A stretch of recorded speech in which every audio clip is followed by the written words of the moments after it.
សួស្តីអ្នកទាំងអស់គ្នាសូមស្វាគមន៍ជាថ្មីមកកាន់គេហទំព័រ YouTube របស់យើងខ្ញុំដែលមានឈ្មោះថា Touch World Cambodia អញ្ចឹងថ្ងៃនេះវីដេអូនេះខ្ញុំនឹងបង្ហាញអ្នកទាំងអស់គ្នា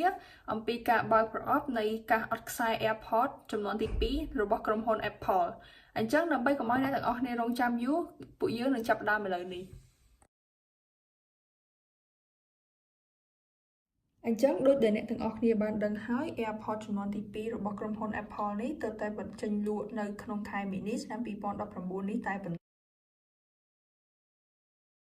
អញ្ចឹង Apple លើកនេះផ្ដល់ជម្រើសឲ្យយើងដល់ទៅ3ដោយយើងអាចទិញ Apple AirPod ចំនួនទី2នេះជាមួយនឹងប្រអប់ដោយសាកថ្មអត់ខ្សែរបស់វាបានក្នុងតម្លៃ$199ឬក៏យើងអាចជ្រើសរើសជម្រើសមួយទៀតគឺ Apple AirPod ជាមួយនឹងប្រអប់សាកថ្មធម្មតាគឺมันអាចសាកថ្មអត់ខ្សែបាននោះទេជាមួយនឹងតម្លៃ$159ចំពោះថ្មនៅលើ AirPod ចំនួនទី2នេះខាងក្រុមហ៊ុន Apple គេបានបញ្ជាក់ថាវាខ្លាំងជាងចំនួនទី1រហូតដល់ 50% ឯណោះព្រោះនៅក្នុងចំនួនទី1សម្រាប់ការសាកពេញម្ដងយើងអាចប្រើវាក្នុងការនិយាយទូរស័ព្ទបានតែ2ម៉ោងប៉ុណ្ណោះប៉ុន្តែសម្រាប់ចំនួនទី2នេះយើងអាចប្រើវាក្នុងការនិយាយទូរស័ព្ទរហូតបានដល់ទៅ3ម៉ោងអូខេអញ្ចឹងខ្ញុំនឹងធ្វើការបើកប្រអប់ឥឡូវនេះ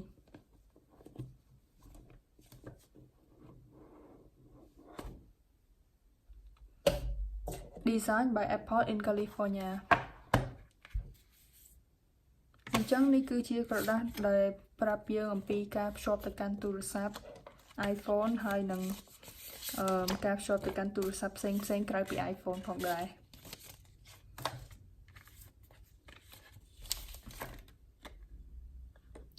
យើងឃើញថាខាងក្រុមហ៊ុន Apple គេមិនបានឲ្យ sticker ផ្លែប៉ោមមកដល់យើងទៀតនោះទេដែលរាល់ដងយើងតែងតែឃើញមាននៅក្នុងប្រអប់ទូរស័ព្ទ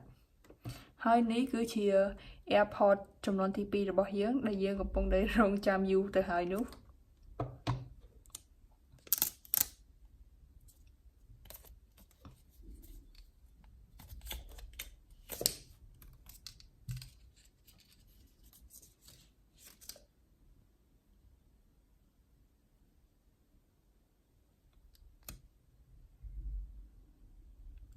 គឺមានកាសត្រចៀក2នៅក្នុងនេះ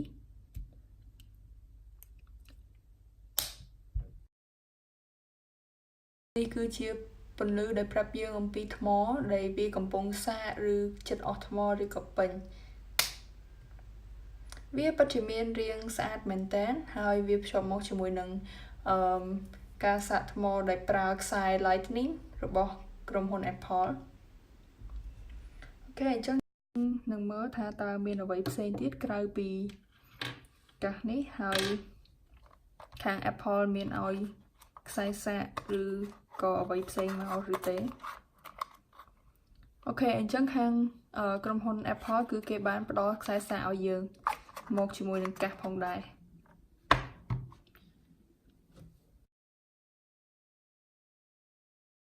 សម្រាប់ខ្ញុំផ្ទាល់បន្ទាប់ពីការប្រើមួយរយៈមកនេះខ្ញុំមានអារម្មណ៍ថាគឺវាមានភាពងាយស្រួលមែនតើដោយវាមានរាងទូចហើយការកាន់ថ្មក៏បានល្អប្រសើរការភ្ជាប់ទៅកាន់ទូរស័ព្ទក៏មានល្បឿនលឿនផងដែរហើយចំពោះសំឡេងវិញខ្ញុំអាចនិយាយបានថាសម្រាប់ខ្ញុំផ្ទាល់គឺខ្ញុំចូលចិត្តកាសដែលមានខ្សែធម្មតាជាពីព្រោះ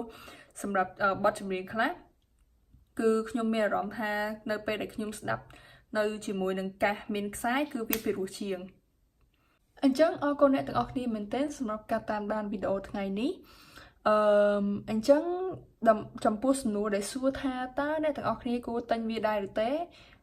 ខ្ញុំគិតថាវាផ្អែកទៅលើតម្រូវការនីមួយៗរបស់អ្នកទាំងអស់គ្នាបើសិនជាឧទាហរណ៍ថាពេលអ្នកទាំងអស់គ្នាកំពុងហាត់កីឡាចុះអញ្ចឹងនៅពេលដែលអ្នកទាំងអស់គ្នាប្រើ Apple AirPod មួយនេះគឺវាមានភាពងាយស្រួលដោយវាមិនមានខ្សែតាក់រញ៉េរញ៉ៃដែលពេលខ្លះធ្វើឲ្យធ្លាក់ទូរស័ព្ទរបស់យើងបានទៀតផងនោះអញ្ចឹងតើគួរទិញឬអត់គឺស្រេចទៅលើអ្នកទាំងអស់គ្នាហើយបើសិនជាអ្នកទាំងអស់គ្នាមានយោបល់បន្ថែមគឺអ្នកទាំងអស់គ្នាអាចផ្ដល់ជាយោបល់នៅក្នុង comment ខាងក្រោមអញ្ចឹងខ្ញុំសូមអរគុណនិងសូមជម្រាបលាហើយខ្ញុំនឹងជួបអ្នកទាំងអស់គ្នានៅក្នុងវីដេអូក្រោយ